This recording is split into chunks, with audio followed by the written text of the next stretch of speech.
Maggie Kelly, the Communications Director for the Estacada School District, and I'm joined again by our Executive Director of Operations, Mike Ware.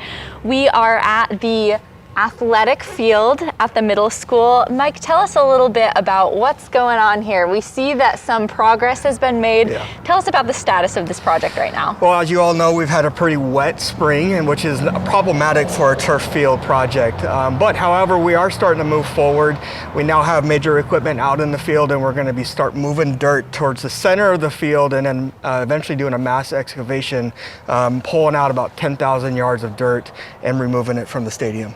Great. Okay, so we see some equipment moving around out here, some people. What has the community support looked like so far on this project? It has been overwhelmingly great. I mean, the community has been supporting through our Estacada Community Foundation by supporting the purchase of a scoreboard, by local contractors supporting a lot of this mass excavation from Wheeler's Homes, Platt Excavation, and we just couldn't be more thankful. It's been a very much a community effort with this project. Yeah, it's great to see the community get involved, and also the taxpayer savings are just tremendous in this.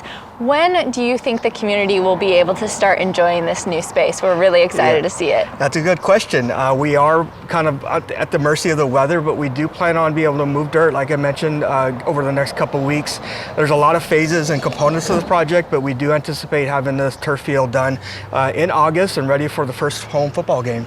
All right, well, we are looking forward to having a fall sports season that can be held in Estacada proper instead of moving around to other organizations.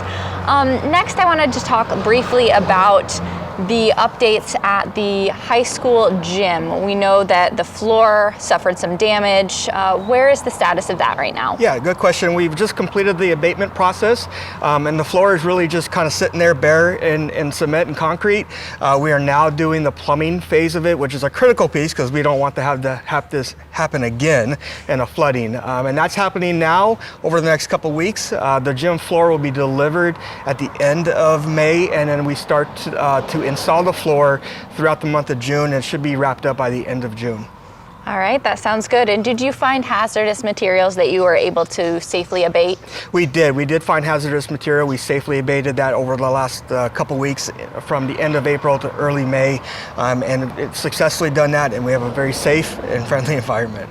Yeah, it's interesting to note because as taxpayers, when we have things like abatement, that just rises the price of these projects a little bit more, but fortunately insurance is covering this one. Yes. Well, thank you, Mike, for taking us through some of the exciting updates that are happening around the Estacada School District. Thank you.